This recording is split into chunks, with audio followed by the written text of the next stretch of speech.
قوه. ابو عذبي امس قاعد بالديوانيه مقلدم وما تبوزه، قلت ايش فيك ابو عذبي؟ قال يا اخي متازم والسبه ناس على بالي انهم شيء وطلعوا مو شيء. قلت له شلون؟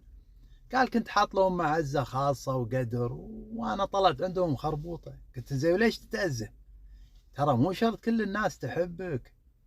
شوف، اللي يحبك ويودك ويحط لك قدر هذا احرص عليه لا تهده، واللي انت تبيه اركب باص مواصلات ولحقه، لا تركب بورش خليك ثقيل. لحقه لحقه لحقه، لا شفت ما منه فايده انزل باقرب محطه، ان بغى تنزل بالمرقاب المهم انك تنزل. بعدين لازم تعرف يبا ترى القبول من الله. قال يبا اي قبول واي مواصلات واي محطات، ايش قاعد تقول انت؟ قلت يبا شوف ابو عذبي خل اختصرها لك.